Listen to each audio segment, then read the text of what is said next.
introduce yourself.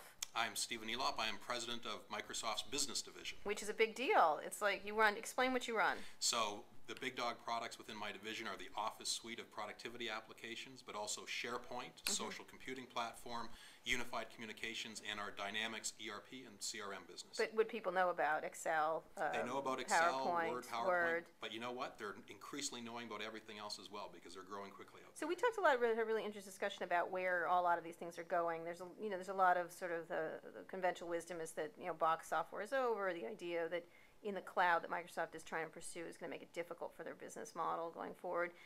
Where do you see things going?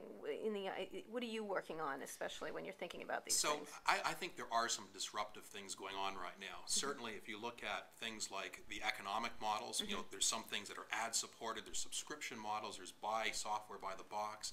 Also, the way people deploy software. Sometimes they want to use it in the cloud. Sometimes on a rich machine, whatever the case may be. What we're really saying is, as the future evolves, it's really about the power of choice. It's going to be about customers saying, hey, I want to have an ad-supported model for this functionality in this environment. So an ad-supported Word or an ad-supported... Well, it could be something in a browser using a simplified version of Word, for example, that has some ads. I mean, that's something that's entirely possible. And so what we're saying is it's that mix of things that are really going to take place in the years ahead. I always joke that Microsoft executives always have to shove the software as software plus services in there, which is always my big joke. But it shouldn't be a joke. No, it's real. It's real. Okay, explain why it's real. Let me explain why it's real. I do real. agree with you, but I liked it. Our basic philosophy is that the best experiences for customers are going to be those things that marry the strength of a rich client environment. And that could be a PC, it could be a phone, it could be a refrigerator, it could be whatever. But marrying that experience with the capabilities that the internet and cloud-based services provides. And so that's what we mean when we say software plus services, that it will be all of those things. And there's all sorts of great examples out there. And I'll deliberately pick some examples that are not Microsoft, just to make this point.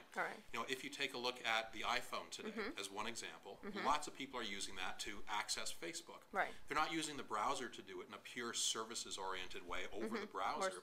What they're doing is using a Facebook app because the experience is better with a rich application on a rich device connected with the services. So that's one example.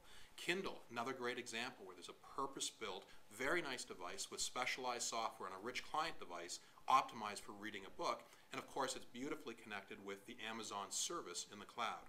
Those are great examples of software plus services. I'll take it one final step further. You take a look at Google right now. Why did they go after or go away from Firefox and say, hey, we need this thing called Chrome? It wasn't because the world needed yet another browser. It's because they recognized that for the best experience, they need a rich client-side operating environment. And that's what they've done with Chrome. That's where they're going. So in terms of, you mentioned many competitors to Microsoft, which you guys never mention. It's very refreshing to hear, I have to say. Competition makes us all stronger. Yeah, well, you got some now. So the idea of where the idea of the cloud is going, how quickly is that, are companies sort of embracing that idea? You guys are doing a lot of data centers, a lot of their software taking over a lot of their data functions. Yeah, we're seeing a lot of move, particularly amongst corporations, to take advantage of cloud-based services. It's less so just the raw computing capability, and it's more about people saying, okay, critical functions like email or collaboration, they're coming to Microsoft and saying, hey, Exchange Online, SharePoint Online, we want to take advantage of that. So instead of our IT department running these things, not the most strategic things during a tough economic period, we'd rather have Microsoft do it for us in their data centers and obviously at scale, so therefore we can give a lower cost to customers. And so it's cost savings, it's secure, it's a great way for them to go forward. So we had a really interesting discussion. You showed me a cool movie, which I'll also include with this post, about where the future is going. What are the key trends you think are critically important, and the ones that are really going to come true? I mean, there's a lot of futuristic things. There's a lot of things that you could imagine coming true, but there's three themes that we're focused on when we think 10 or 15 years out.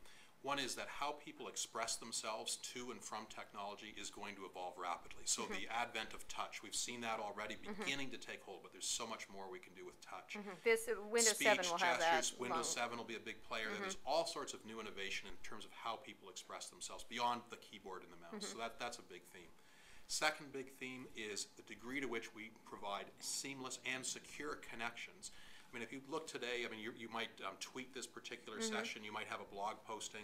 The way in which people communicate and want to collaborate worldwide across time, geography, culture, language, all of that's going to evolve rapidly. And so part of what we showed in that video were some great examples of how we anticipate being able to cross those divides and bring all of these communication medias, forward. And then the third major theme that we see is the way that insight is provided to all of us through technology. And what I mean by this is how much time do each of us spend every day going to, of course, Microsoft Live Search, and entering a search term. Yeah, I don't do that, but go ahead. Okay, just assume you did for a second. Yeah. Enter a search term and then sift through the results. For example, for this meeting, I typed in your name to see what you've been doing most recently. Why is the system not able to say to me, you know what we actually want to do is provide you with all of the information you actually need in the context of what you're doing. It should have seen your name in my calendar and provided me with everything that I required. So in the future, people will not be searching the way they are today. The systems will be intelligent enough to provide them contextually relevant insight. So right now, last question, what's the most important trend at this moment? Like the most important company, what's the most thing that sort of captures your imagination, not Microsoft? The most important trend that I see, At largely this in the moment. industry, the whole software plus services advent, the shift and the disruption around that, it changes business models, it changes architecture, and we are just at the very, very beginning of that. We're all just beginning to learn what it might mean. Corporations for the consumer, there's so much more ahead there. I'm in town today in part to speak at the Web 2.0 conference, and I think we'll be talking a lot about how some of the early trends we've seen on some of the most famous Web 2.0 properties are really going to permeate society. And I don't just mean the consumer world, but the corporate world as well. So I'm very excited about that. Last question, what's Web 3.0? Web 3.0, I don't know. Tim O'Reilly makes these things up every couple of years, so we'll have to check it out then. All right, terrific. Thanks, Steve. Thank you.